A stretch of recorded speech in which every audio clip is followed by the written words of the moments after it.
قرآن پڑھنے کے موبائل میں سیریل دیکھے گی، بچہ بھی سیریل دیکھے گا۔ ماں بجائے قرآن پڑھنے کے، تسبیح پڑھنے کے، نماز پڑھنے کے، وہ ٹی وی کے سامنے بیٹھ کر وقت گزارے گی، بچے بھی اس کے ساتھ بیٹھ کر ٹی وی دیکھنے میں مشغول ہو جائیں گے۔ ہم لوگ آج کے زمانے میں ٹیپو سلطان کو اگر دیکھنا چاہتے ہیں، صلاح الدین ایوبی کو اگر دوبارہ دیکھنا چاہتے ہیں، تو اس میں ماؤں کا بڑا کردار ہے۔ جتنے بھی بڑے ولی پیدا ہوئے ہیں، جتنے بھی مرد بڑے بڑے کارنامے انجام دیے ہیں، ان مردوں کو بنانے کے پیچھے عورت کا ہاتھ ہوتا ہے۔ عورت کی قربانی کے نتیجے میں مرد تیار ہوتے ہیں۔ امام غزالی رحمۃ اللہ علیہ نے لکھا ہے کہ مرد بنتا ہے تو مرد کی دینی تعلیم، مرد کی دینداری اس کی ذات تک ہے، لیکن ایک عورت بنتی ہے تو وہ خاندان کو بناتی ہے، وہ گھر کو جنت کا باغ بناتی ہے۔ عورت کے بننے سے گھر بنتا ہے، خاندان بنتا ہے۔ لہذا مردوں کے مقابلے میں عورتوں میں زیادہ دینداری آنے کی ضرورت ہے۔ آپ پوری تاریخ کا مطالعہ کریں، یہ زمزم کا پانی جو اللہ نے ہمیں عطا کیا، اس کے پیچھے صرف حضرت ابراہیم کی قربانی نہیں ہے، لیکن حضرت ابراہیم علیہ السلام کی قربانی سے بڑھ کر زمزم کے پانی کے تعلق سے اگر مطالعہ کیا جائے تو حضرت ہاجرہ کی قربانی، ہاجرہ نے قربانی دی۔ حضرت ہاجرہ نے حضرت اسماعیل کو سنبھالا۔ حضرت ہاجرہ نے حضرت اسماعیل کے لیے صفا کے پہاڑ پر چڑھا، مروہ کے پہاڑ پر چڑھا، دوڑ لگائی۔ وہ ماں کی ممتا، ماں کی جو ممتا تھی، ماں کا جو درد تھا، غم تھا، اس کے صدقے میں اللہ نے ہمیں زمزم کا پانی نصیب کیا۔ ایک عورت کی اب قربانی دینے کے لیے اترتی ہے تو اللہ تعالیٰ بچے کے ایڑی سے پانی بھی نکال سکتا ہے۔ لہذا عورتوں کی قربانی بہت زیادہ ضروری ہے۔ بچوں کے دیندار بنانے کے لیے عورت کا دیندار بننا بہت ضروری ہے۔ عورت اپنے آپ کو دیندار بنائے، دینی تعلیم سے آراستہ ہو، پیراستہ ہو، عورتوں میں دینداری آئے گی، گھر میں دینداری آئے گی۔ اور اسی کے ساتھ ساتھ ایک اور ضروری اعلان یہ ہے کہ ماشاءاللہ آپ کے یہاں علاقے میں، آپ کے اس سیکٹر میں، آپ کے اس محلے میں مکتب فاطمہ ماشاءاللہ بہت سارے کام کو کرنے کا ارادہ رکھے ہیں ذمہ دار احباب۔ بہت سارا کام ہو گیا ہے اور مکمل ہونے میں تھوڑا سا کام باقی ہے، تھوڑا پی او پی کا کام باقی ہے، اور اسی طرح بہت سارا الیکٹرک کام بھی باقی ہے۔ آپ نیت کرو، ارادہ کرو کہ جو کام باقی ہے انشاءاللہ ہم تھوڑے بہت پیسے خرچہ کر کے اس کام کو اختتام تک پہنچائیں گے انشاءاللہ۔ یہاں لگاؤ۔ اگر آپ مکتب فاطمہ کے لیے کچھ دے رہے ہیں تو آپ مکتب فاطمہ کو نہیں دے رہے، آپ قرآن سنو۔ قرآن کہتا ہے من ذا الذی یقرض اللہ قرضا حسنا۔ اللہ قرآن میں میرے اور آپ سے سوال کر رہا ہے، مجھے اور آپ سے اللہ کہہ رہا ہے من ذا الذی یقرض اللہ قرضا حسنا۔ اللہ کہہ رہا ہے میرے بندے، میرے بندیوں، کون ہے جو تم مجھے قرضہ دو؟ اللہ مجھ سے قرضہ مانگ رہا ہے، آپ سے قرضہ مانگ رہا ہے، عورتوں سے قرضہ مانگ رہا ہے۔ بات سمجھ میں نہیں آتی۔ اللہ بادشاہوں کا بادشاہ، اللہ سارے خزانوں کا مالک، اللہ کو کسی چیز کی ضرورت نہیں ہے۔ اللہ تعالیٰ لفظ کن کا محتاج نہیں ہے، لیکن قرآن نے کیوں کہا، اللہ نے کیوں کہا من ذا الذی یقرض اللہ قرضا حسنا؟ کون ہے میرا بندہ، کون ہے میری بندی جو مجھے قرضہ دے؟ مفسرین نے لکھا ہے یہاں اللہ کو قرضہ دینے سے مراد یہ ہے کہ دین کے کاموں میں حصہ لینا، مکتب کے کاموں میں حصہ لینا، مسجد کے کاموں میں حصہ لینا، کسی غریب کی کفالت کرنا، یتیم کے لیے مال خرچ کرنا، بیواؤں کے لیے مال خرچ کرنا، مکتب بنانے کے لیے مال خرچ کرنا، مسجد بنانے کے لیے مال خرچ کرنا، مدرسہ بنانے کے لیے مال خرچ کرنا۔ ظاہر میں لگ رہا ہے کہ ہم نے مکتب فاطمہ کو دیا، لیکن حقیقت میں قرآن یہ کہتا ہے کہ تم نے اللہ کو قرض دیا۔ کتنی بڑی بات ہے۔ ہمارے سے ایم ایل اے اگر قرضہ پوچھے، ڈی سی قرضہ پوچھے، سی ایم قرضہ پوچھے، اور بڑی شان سے دینے کے لیے تیار ہوتے ہیں۔ اس M L A, D C, C M, P M کو پیدا کرنے والا، ان کا خالق اللہ ہم سے کہہ رہا ہے لگاؤ دین کے راستے میں۔ تم دین کے راستے میں لگا رہے ہو گویا کہ تم مجھے قرضہ دے رہے ہو۔ اور دنیا میں کسی کو قرضہ دے کر 2 روپے ایکسٹرا لینا، 10 روپے ایکسٹرا لینا، 100 روپے ایکسٹرا لینا سود کہلاتا ہے، حرام کہلاتا ہے۔ لیکن اللہ کہہ رہا ہے مجھے دو، جو تم مجھے دو گے وہ میری بینک میں جمع ہوگا اور میں اسے پالوں گا، اسے بڑھاوا دوں گا، اور جب قیامت کے دن تم میرے سامنے آؤ گے اتنا دوں گا کہ تم خیال بھی نہیں کر سکتے۔ حدیث پاک میں آتا ہے اللہ کے نبی علیہ السلام نے فرمایا قیامت کے دن ایک بندہ اللہ کے سامنے حاضر ہوگا، اللہ تعالیٰ اسے کہیں گے جا یہ تیرا ثواب ہے، وہ پہاڑوں کے مانند ثواب ہوگا۔ اللہ کے سامنے بندہ کہے گا اے اللہ اتنا بڑا بڑا ثواب کا کام میں نے نہیں کیا تھا، یہ احد کے پہاڑ کے برابر ثواب تو نے مجھے کس عمل کی وجہ سے دیا؟ اللہ بندے سے کہیں گے بندے تو نے دنیا میں ایک کھجور تو نے صدقہ کیا تھا، ایک کھجور تو نے میرے راستے میں لگایا تھا، تیرے اس ایک کھجور کے صدقہ کرنے کی وجہ سے ہم نے اس ایک کھجور کو پالا، اسے بڑا کیا بڑا کیا بڑا کیا، وہ ایک تیرا کھجور آج احد کے پہاڑ کے برابر ہو۔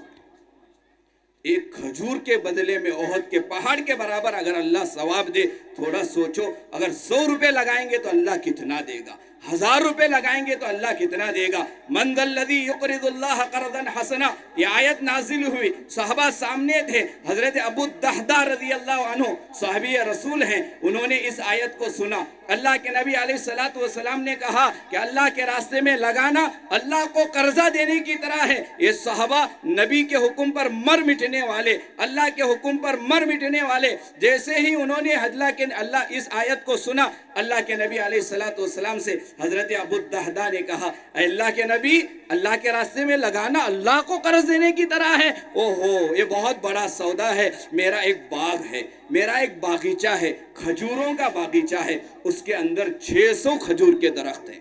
کتنے؟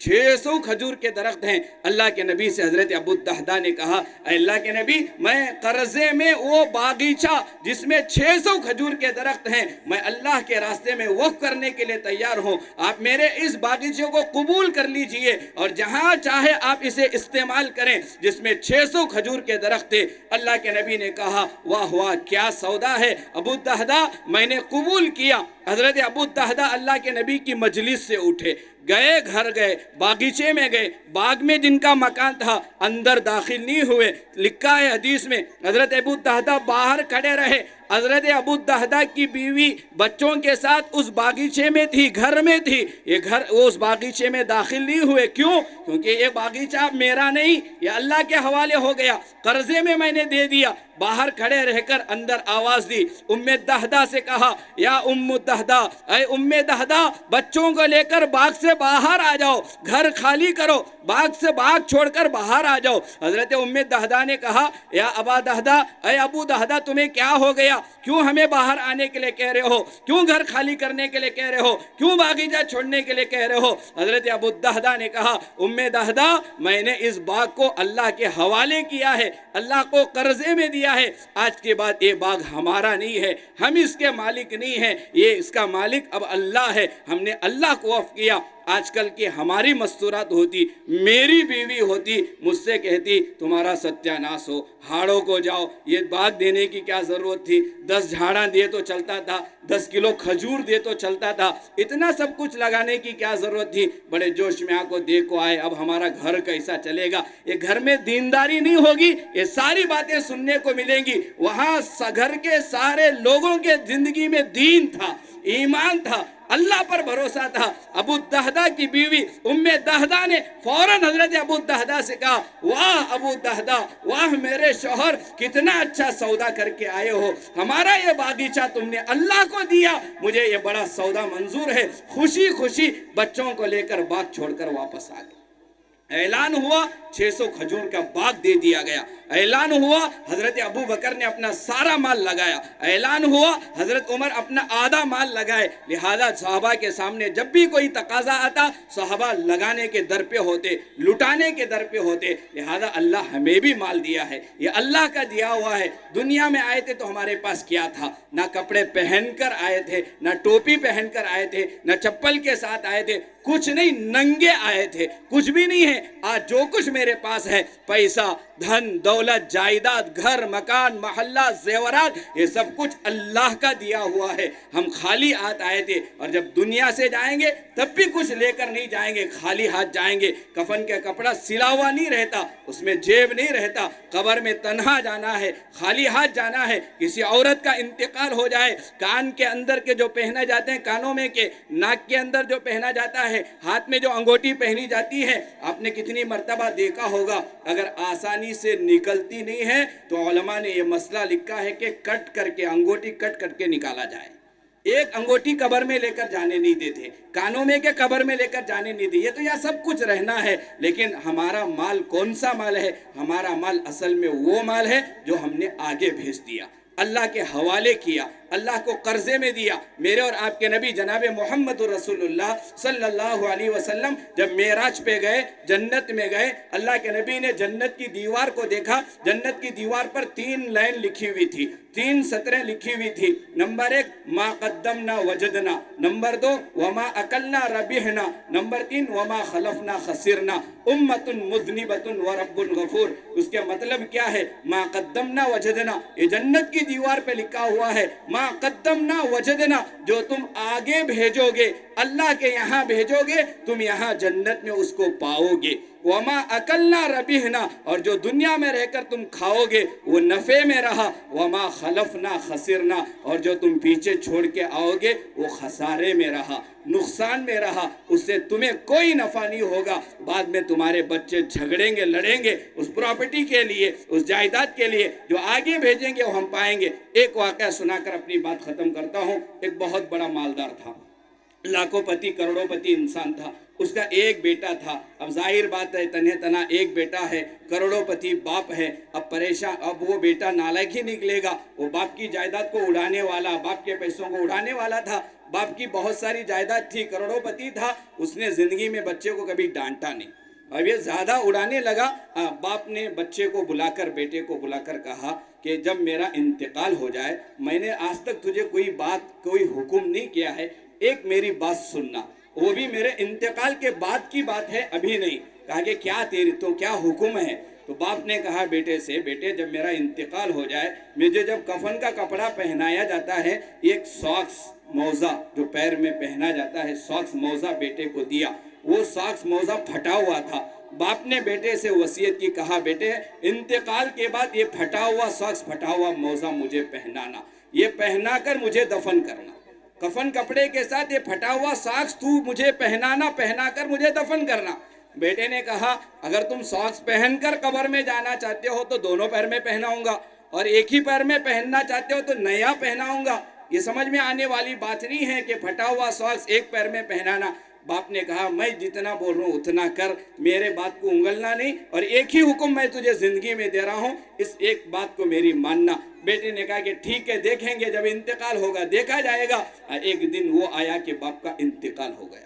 اب ادھر باپ کا انتقال ہوا، بیٹے کو باپ کی بات یاد آئی، اب ادھر باپ کو نہلایا گیا، کفن کا کپڑا پہنایا گیا۔ جیسے ہی کفن کا کپڑا پہنایا گیا، اب یہ پھٹا ہوا ساکس جو بیٹے کے پاس تھا وہ لے کر آیا، باپ کے پیر میں ڈالنے کی کوشش کی۔ میرے اور آپ جیسے جو لوگ ہوتے ہیں سب نے کہا کہ کفن کپڑے کے علاوہ کوئی پہنایا نہیں جا سکتا، لہذا تو پھٹا ہوا ساکس تیرے باپ کو پہنا نہیں سکتا۔ اس نے کہا کہ میرے ابا کی زندگی بھر میں ایک ہی بات مجھ سے کہی تھی کہ یہ پہنانا، میرے ابا کی اس ایک بات پر مجھے عمل کرنے دو۔ لوگوں نے کہا کہ نہیں نہیں، شریعت کو توڑ نہیں سکتے، یہ کفن کپڑے کے علاوہ کچھ پہنایا نہیں جا سکتا۔ اس نے بڑا ضد کیا، پہنانے کی کوشش کی، لیکن لوگ نہیں مانے، پہنانے نہیں دیے، بغیر پہنائے کے دفن کیا گیا۔ ادھر باپ کو دفنا کر بیٹا ناراض، غم زدہ، پریشان، ایک بات بولے تھے ابا، وہ بھی میں پوری نہیں کر سکا، افسوس کے ساتھ واپس آیا۔ باپ کے دوستوں میں سے ایک دوست آ کر اس بیٹے کو ایک پرچی دی، چٹھی دی، اور کہا کہ تمہارے والد زندگی میں ہمیں یہ چٹھی دی تھی اور کہا تھا کہ دفنانے کے بعد تمہیں دینا، اب تمہارے باپ کو دفنا کر فارغ ہو گئے، یہ چٹھی لے لو۔ اب بیٹا ادھر چٹھی کھول کر پڑھا تو اس باپ نے لکھ کر مرا تھا، بیٹے سے کہا تھا بیٹا دیکھا نہیں کہ مرنے کے بعد لوگ ایک پھٹا ہوا ساکس بھی قبر میں لے کر جانے نہیں دیتے، ایک پھٹا ہوا ساکس بھی قبر میں لے کر نہیں جا سکتے، لہذا یہ جو کچھ ہے یہیں چھوڑا جائے گا، جو آگے ہم بھیجیں گے، لگائیں گے دین کے کاموں میں، وہی مال کام آئے گا۔ آپ سے درخواست ہے، گزارش ہے کہ آپ کا جو مال ہے وہ ان مکاتب پر، مدارس پر، مساجد پر اللہ کے راستے میں دینی کاموں میں لگانے کی کوشش کریں۔ مکتب فاطمہ کا یہ جلسہ ہے، مکتب فاطمہ کے لیے بھی ضرورت ہے، آپ لگائیں گے انشاءاللہ، لگائیں گے انشاءاللہ۔ تھوڑا بولو کون کون لگائیں گے؟ مستورات بھی ارادہ کریں، مرد بھی ارادہ کریں کہ لگائیں گے انشاءاللہ، اور روزانہ پابندی سے اپنے بچوں کو مکتب بھیجیں گے، اور بڑے بھی بڑوں کا بھی مکتب کا نظام یہاں شروع کیا جائے گا انشاءاللہ۔ مستورات کا بھی مکتب یہاں قائم کرنے کی کوشش کرو، بڑے حضرات بھی دینی تعلیم حاصل کرنے کی کوشش کرو انشاءاللہ۔ جب یہاں کے بزرگ بڑے احباب بھی قرآن سیکھیں گے، عورتیں بھی قرآن سیکھیں گی، بچے بھی قرآن سیکھیں گے، تھوڑا سوچو اللہ ایسے خوش ہوتے ہوں گے، اللہ کتنا خوش ہوتے ہوں گے، پھر مرنے کے بعد انشاءاللہ اللہ ہمیں جنت نصیب فرمائیں گے۔ اللہ تعالیٰ سے دعا ہے اللہ تعالیٰ ہم تمام کو کہی ہوئی باتوں پر عمل کی توفیق نصیب فرمائے۔ ایک اعلان یہ ہے کہ ماشاءاللہ ہمارے عارف بھائی آصف بھائی جہاں کہیں بھی دینی پروگرام ہوتے ہیں ماشاءاللہ یہ اپنا وقت نکال کر ایسے دینی پروگراموں کو اپنے یوٹیوب چینل میں نشر کرتے ہیں، پھیلاتے ہیں۔ ان کا یوٹیوب چینل BGK مسلم میڈیا ہے، وہاں سارے دینی پروگرام، علماء کرام کے بیانات، قاری صاحب کی قرات، مفتی ایوب صاحب کے بیانات، وہ جتنے بھی ہمارے باگلکوٹ کے علماء ہیں اور جو باہر سے علماء آتے ہیں ان سب کے بیانات کو یہ اپنے یوٹیوب چینل میں پھیلاتے ہیں۔ آپ ان کے یوٹیوب چینل کو سبسکرائب بھی کریں اور وہاں جو بھی بیانات وغیرہ ہیں اسے سننے کی کوشش کریں۔ اللہ ہم تمام کو عمل کی توفیق نصیب فرمائے۔ آمین وآخر دعوانا الحمدللہ رب العالمین۔